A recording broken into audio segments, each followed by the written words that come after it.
Good morning. My name is Patty Daniel. My Dharma name is Wan Unehua. And I wanted to talk to you about koans. I entitled the talk, Koan Contemplation, The Path to a Zen Mind.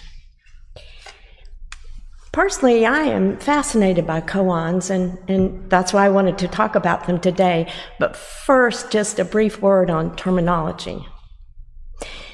The word I prefer, only because it's the most familiar in the West, is koan, which is a word borrowed from Japanese Zen Buddhism. In Korean Buddhism, the term is hwadu. And if you're looking for them in the scriptures of Won Buddhism, the chapter heading is called Essential Cases for Questioning. So I'll be using hwadu and koan interchangeably throughout this talk. Just as chanting is often a way to quiet and slow down a busy mind prior to silent meditation, so too, at least for me, koan contemplation can be a wonderful way to redirect a wandering mind. During morning meditation at the temple, we always save about 4 or 5 minutes at the end to recite one of our Won Buddhist koans and to ponder it in silence.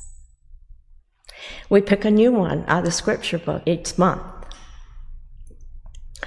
Contemplating a koan often helps me to let go, helps me to focus and let go of thoughts about trivialities, which is a frequent problem for me. In the long run, I think it also aids in the cultivation not only of the spirit, cultivation of the spirit being one arm of our threefold practice, but also in the cultivation of wisdom by opening the mind to unusual and often non-logical juxtapositions of ideas. It helps me to shatter my perpetual habit of rational, logical analysis of absolutely everything. So what is a koan anyway? A riddle? A puzzle? A meaningless or absurd question? A mind game for old hippies? No, I think it's more like an unanswerable question that expands our consciousness in some way. I once heard my fellow practitioner, Michael Macklin, say that koans are not a source of answers. Rather, they give us inspiration and raise additional questions. Koans point to an unmediated, pure consciousness, devoid of cognitive activity. They are often paradoxical, the classic example being, what is the sound of one hand clapping? Another example I particularly like comes from a famous Chinese Zen teacher of about 2,000 years ago, Master Shu Chu. A monk asked Master Shu Chu, "What is Buddha?" The master replied, 3 pounds of flax. In some Buddhist traditions, koan contemplation is the primary method of teaching and understanding the Dharma. Our founding teacher, Master Sotaesan, believed that hwadu, or koan meditation, was a way of awakening to a sublime truth, inaccessible through scriptural studies or verbal teachings. But he also believed in combining the best teaching methods of different schools of Buddhism, and he thought that the overly complicated koans presented difficulties. He said, quote, "Setting aside the complicated hwadus and sutras, we will designate hwadus and sutras that elucidate crucial principles and essential meanings." In the chapter on practice, chapter 3, verse 14, Master Sotaesan said, "In recent years, various lineages in the Zen school have been debating the relative merits of different Zen techniques.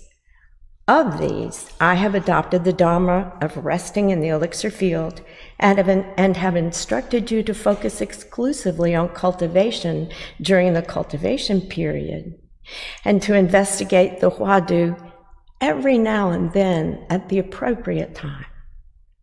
This is because the method for awakening to the cases for questioning does not involve obsessively thinking on it for extended periods with a murky state of mind. Rather, investigating cases for questioning with a bright spirit in the right context, that power will be far superior. According to Sogen Hori, a contemporary Japanese Zen monk and professor of Japanese religions at McGill University, a central theme of many koans is what he calls the identity of opposites. That koan after koan explores the theme of non-duality. For example, a well-known koan of Haikun Ikaku, a famous and very influential 18th century figure in the Rinzai school of Japanese Zen. The koan, "Two hands clap and there is sound. What is the sound of one hand?" is clearly about two and one. It's a little hard for me to follow, but if I understand Professor Hori correctly, he says the koan asks, you know what duality is. Now, what is non-duality?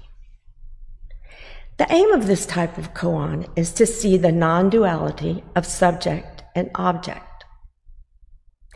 The Zen monk himself, in his seeking, is the koan. Realizing this is the insight. Subject and object. This is two hands clapping. But when the monk realizes that the koan is not merely the object of consciousness, but is also he himself in the activity of seeking an answer to the koan, then subject and object are no longer separate and distinct. This is non-duality, one hand clapping. Similarly perplexing is this story from the scriptures of Master Sotasan.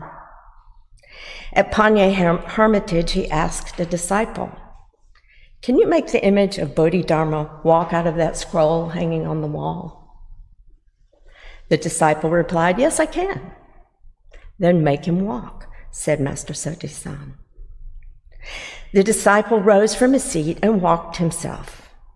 Seeing this, the master said, "It is you that walked. How can you say you made the image of Bodhidharma walk?" The disciple replied, "A wild goose flying from the eastern sky has changed its direction, flying toward the southern sky." That's the end of the verse. I think this is a koan-like teaching aimed at helping us to forego linear thinking and dive headfirst into something that is outside our usual way of thinking. In agreement with Master Sotasan, I do think that if we're not careful, this non-intellectual concentration can be a bit of a mental pressure cooker. And in Won Buddhism, koans are just one of 11 of what we call training subjects for practitioners. In the principal book of Won Buddhism, chapter 5 lists our 20 cases for questioning. Interestingly, in 1927, there were 137 wadus on that list. And in 1962, the current list of 20 was adopted.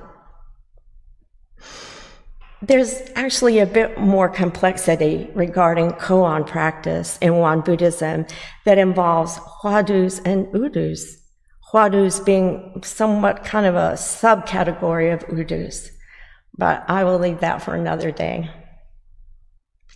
Now, I didn't want to read all 20 of our wadus this morning, but here's what I think may be a fairly representative list. At the moment the world-honored one was born, he said, "In heaven above and on earth below, I alone am honored." What does this mean? The myriad dharmas return to one. To what does the one return? illuminate the one mind by penetrating the myriad dharmas. What does this mean? When a person is in deep, dreamless sleep, where is the numinous awareness that makes one sentient? All things are created by the mind. What does this mean? How are mind, nature, principle, and energy the same? How are they different? Mind is Buddha. What does this mean? Heaven and earth know without knowing anything. What does this mean? I have a volume of scripture that is written without paper or ink. It does not contain a single word, yet always radiates light. What does this mean? I always think I know the answer to that one. The answer is Reverend Wonkong, because she always radiates light. But at the moment, my personal favorite of all our wadus is, mind is Buddha. What does this mean? Indeed, what does this mean? Immediately, I rush to define the word mind. Then I rush to define the word Buddha. But this simple three-word sentence is simultaneously graspable, yet non-graspable. Remember the old adage, less is more? If I don't try to pick it apart with my logical mind, I find this koan to be rather thrilling. Mind is Buddha. It could explain so much about the nature of the ineffable numinous realm. I often wonder, do we even have a mind? Maybe we just have a material brain with biochemical and electronic activity, just neurons firing away like fireflies flashing in the evening. That our minds, like ourselves, are an illusion. That's what I'm prone to believe with my thinking mind, but then I feel that I'm missing the point. At any rate, what could be more magical than the luminescence of fireflies on a warm summer evening? I encourage you to try meditating with a koan if you haven't already done so. Pick one from our scripture book, or better yet, ask Reverend Wonkong or Reverend Ziyang to recommend one for you. It's different from chanting a mantra, but it can lead to the same thing, to deep insight gained through a single pointed focused mind, through direct intuition, through entering a space where language and words no longer matter. Thank you.